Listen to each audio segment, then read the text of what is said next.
महाराज धृतराष्ट्र का ज्येष्ठ पुत्र दुर्योधन, आपको आपके कर्तव्य से मुक्त करता हूं।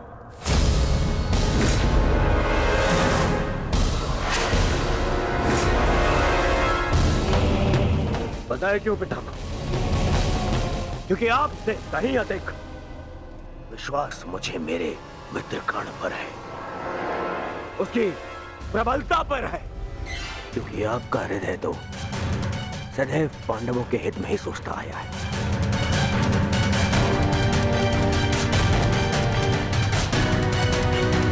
और मैं ऐसे सेनापति को अपनी समस्त सेना का उत्तरदायित्व नहीं दे सकता जो शत्रु हित में सोचता हो। यदि कर्ण इस युद्ध में भाग नहीं ले सकता तो आप भी इस युद्ध में भाग नहीं लेंगे।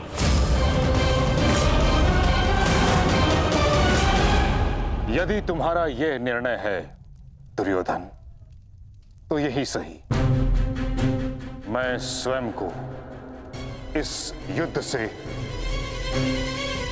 विरक्त घोषित करता हूं।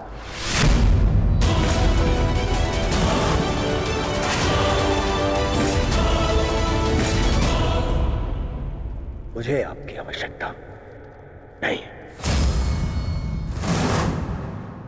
दुर्योधन, ये क्या कह रहे हो तुम? मूर्खता मत करो और मित्रता की मोह में नेत्रहीन ना बनो दुर्योधन। हमें कर्ण से अधिक पितामह की आवश्यकता है, समझ गए तुम? मैंने आपसे सुझाव मांगा, मांगा तो जाइए और जाकर अपना स्थान ग्रहण कीजिए। मुझे याद है कि मैं क्या कर रहा हूं। जाइए।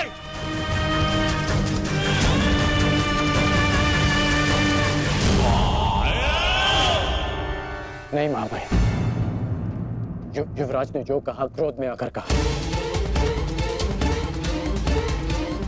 मैं इस विषय में उनसे बात करूंगा, सब ठीक हो जाएगा महाभाई। नहीं कौंते कर्ण, अब कुछ भी ठीक नहीं हो सकता। मेरी बात सुनिए महामहिम। मुझे एक सूत पुत्र की बात नहीं सुनी।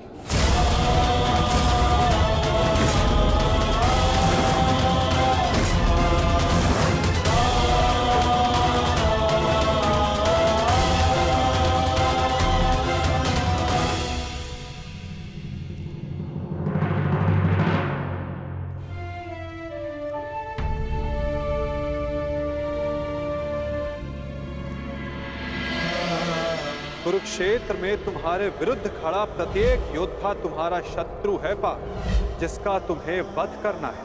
अन्यथा आज तुम भीष्म से भयभीत हो, कल तुम कर्ण से हो, परसों तुम ये कहोगे कि मैं आचार्य द्रोण का सामना कैसे करूं। यदि ऐसा ही रहा तो कैसे पूर्ण करोगे अपने साथ हुए अन्याय का प्रतिकार? कैसे लोगे पांचाली के अपमान का प्रतिशोध? क्या बात है आर्य, बड़ी गहन सोच में डूबे हुए हैं। कोई समस्या है? समस्या क्या है मैं नहीं जानता, परंतु एक विचित्र भय की अनुभूति हो रही है मुझे।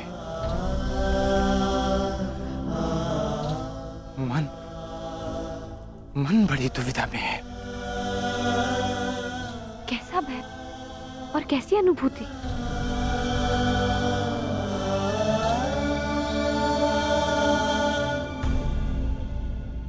मैं और मेरा मन इस दुविधा में है कि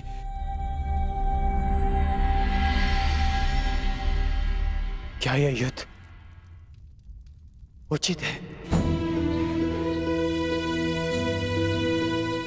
मुझे अपनों का वध करना आवश्यक है। मन में संशय है, कहीं हम कोई अनर्थ तो नहीं करने जा रहे?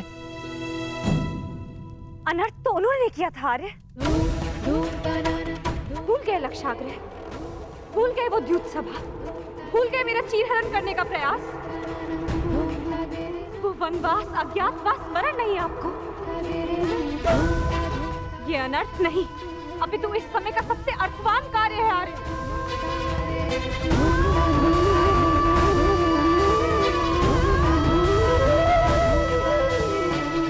ये धर्म युद्ध है, उनके विरुद्ध जिन्होंने अधर्म किया और उनके विरुद्ध जो मौन रहकर इस अधर्म के साक्षी बने। ये एक प्रयास है आर्य, आने वाली पीढ़ियों के समक्ष एक उदाहरण प्रस्तुत करने का कि जो अधर्म करता है और जो चुप रहकर उसे होते हुए देखता है, वो दोनों ही नाश के भागी हैं।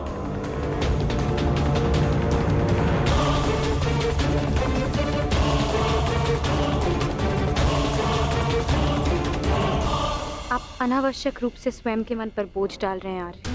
आप योद्धा हैं और ये महायुद्ध आपके जीवन का लक्ष्य, आपका कर्तव्य और आपका धर्म। धर्म?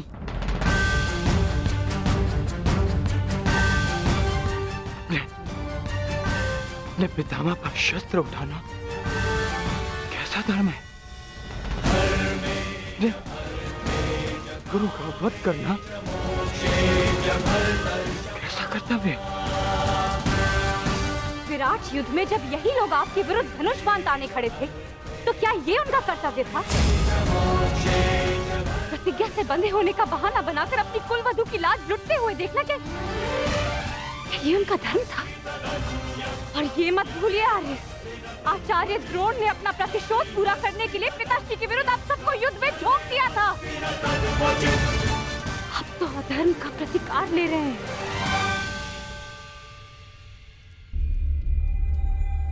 कहीं ऐसा तो नहीं आ रहा कि आपको ऐसा लग रहा है कि जो कुछ भी उन्होंने किया वो धर्म था, उचित था? नहीं पांचाली, नहीं।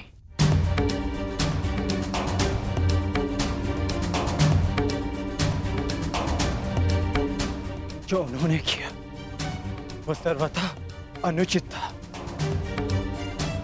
परंतु मन में दुविधा यह है कि जो हम करने जा रहे हैं वो उचित है। यदि हम भी उनकी ही भाषा में उन्हें उत्तर देंगे तो फिर हम में और उनमें क्या अंतर रह जाएगा?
थक गए हैं यार,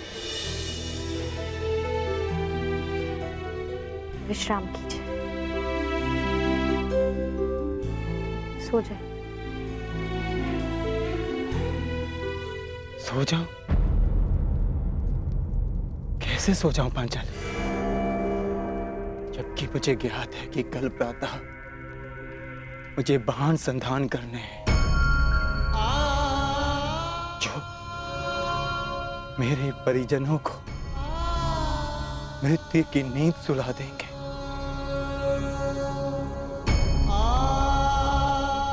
तो कैसे सो जाऊं मैं? कैसे?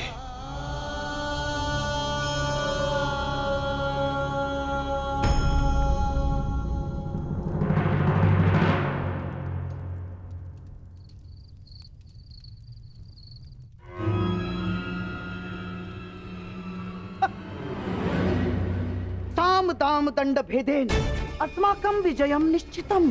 साम दाम दंड भेदेन अस्माकं विजयम निश्चितम। कहाँ है? कैसे होगा? अपनी मित्रता के भावावेश में बहकर तुम बहुत बड़ी भूल कर रहे हो दुर्योधन, बहुत बड़ी भूल। वो अंगराज अब वो कर्ण नहीं रहा जिसे अस्त्र बनाकर तुम पांडवों पर प्रयोग करना चाहते थे ना, जिसकी सारी शक्ति उसके कवच और कुंडल में थी, जो अब नहीं है, जिसके जाते ही कर्ण केवल और केवल मात्र एक साधारण योद्धा और एक साधारण धनुर्धारी रह गया है दुर्योधन। और ऐसे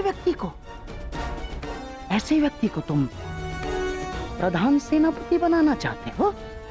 हैं? कौरवों की वास्तविक शक्ति इच्छा मृत्यु के वरदानधारी महामहिम भीष्म है, ना कि वो कवचहीन सूत पुत्र कर्ण। मैं जानता हूं कि तुम्हें बहुत बुरा लगता है, बहुत बुरा लगता है, जानता हूं मैं। परंतु एक बार अपने मन से पूछो एक बार, उत्तर यही मिलेगा कि वो सुपुत्र कर्ण कुंती और उसके पुत्रों के लिए कोमल भाव रखता है, कोमल भाव। स्मरण करो कि किस प्रकार उसने हमारी हर चाल में बाधा डालने का प्रयास किया है दुर्योधन। चाहे वो द्युत सभा हो या विराट युद्ध, हाँ, या फिर तुम्हारे जीजा श्री जयद्रथ का अपमान है। कर्ण सदैव उन पांडवों के पक्ष में रहा है, द्रोही है वो। अपने मन को टटोलो दुर्योधन, उत्तर मिल जाएगा तुम्हें। विश्वासघाती है तुम्हारा मित्र कर्ण, विश्वासघाती।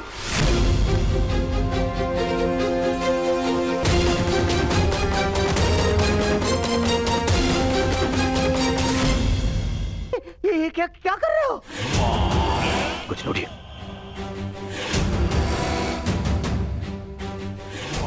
मैंने अपने मन को टटोल कर देखा तो स्वर से यह आया कि मेरा मित्र कर्ण पूर्ण रूप निष्ठावान है।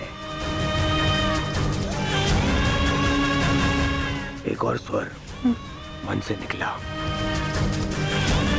कि यदि मेरे मित्र कर्ण के ऊपर कोई भी उंगली उठाए तो उसे तोड़ देना।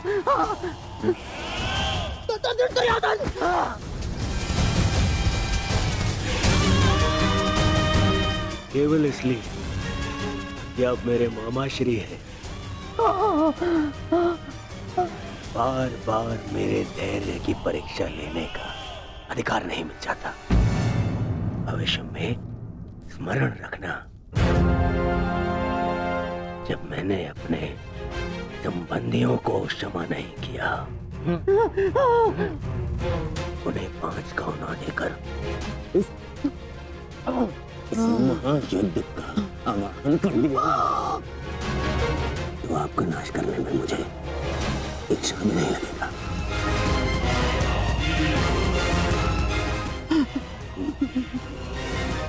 इसलिए स्मरण रखना, ना तो फिर कभी मेरे धैर्य की परीक्षा लेना और ना ही मेरे मित्र कर्ण के ऊपर आरोप लगाना।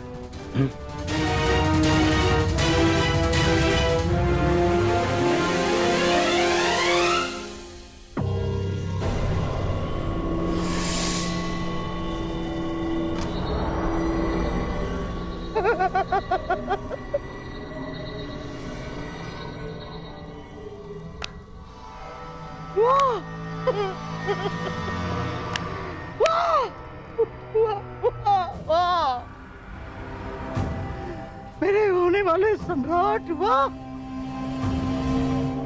आज तुमने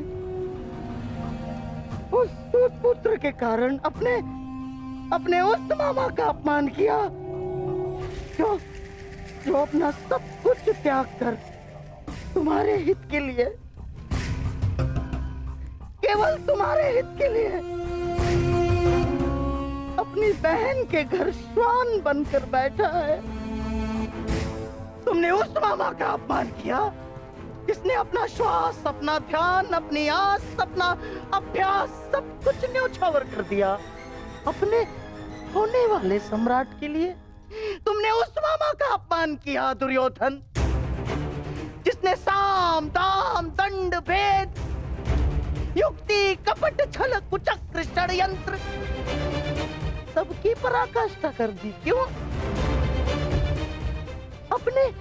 अपने होने वाले सम्राट के लिए है?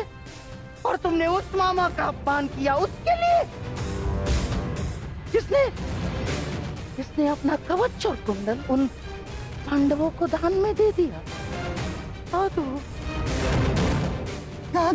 मेरे होने वाले सम्राट, साधु।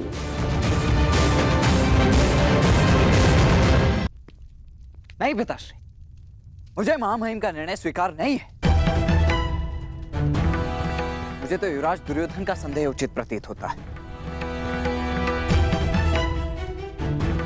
हाँ, अवश्य महामहिम उन पांडवों की सुरक्षा चाहते हैं और वो जानते हैं कि जब तक आप युद्ध में उपस्थित रहेंगे तब तक पांडव सुरक्षित नहीं है।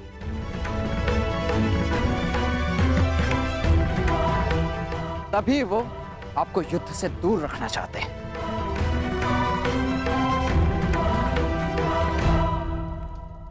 जानता हूं मैं ये बात।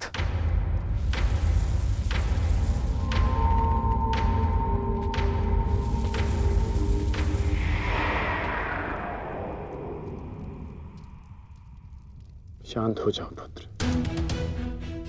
कैसे शांत हो जाऊं पिताश्री? इस समय कौरवों को सबसे अधिक आवश्यकता आपकी है, ना कि महामहिम की। ये एक योद्धा नहीं, एक पुत्र बोल रहा है। युद्ध में योद्धा के बल से अधिक अनुभव का बल काम आता है। गंगा पुत्र भीष्म को ऐसे ही महामहिम नहीं कहा जाता। स्वयं गुरु परशुराम भी उन्हें परास्त नहीं कर पाए थे। आओ मेरे साथ।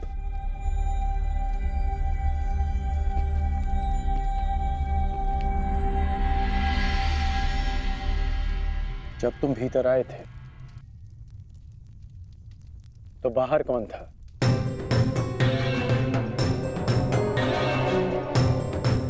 सैनिक थे, सहस्त्रों सैनिक थे। तो बताओ कि वो सारे सैनिक कहां चले गए?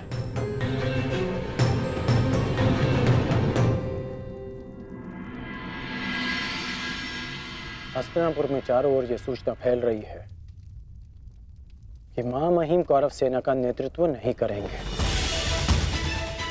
सारे सैनिक अपने अपने सेना नायकों के पास इस बात की पुष्टि करने के लिए गए हैं। और यदि ये निश्चित हो गया कि महामहिम कौरव सेना का नेतृत्व नहीं करेंगे तो युद्ध से पूर्व ही कौरवों का अधिकतम बल युद्ध से विरक्त हो जाएगा।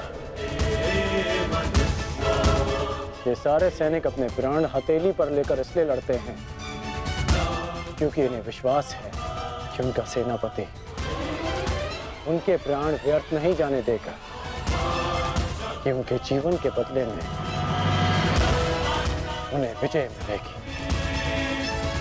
इसलिए पुत्र, दुर्योधन को मेरे बदले महामहिम को चुनना चाहिए,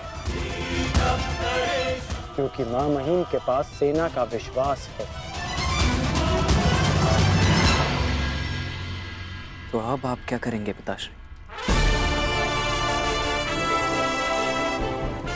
एक योद्धा होने के नाते अपने से महान योद्धा का सम्मान और वो कार्य जो मेरे मित्र के हित में होगा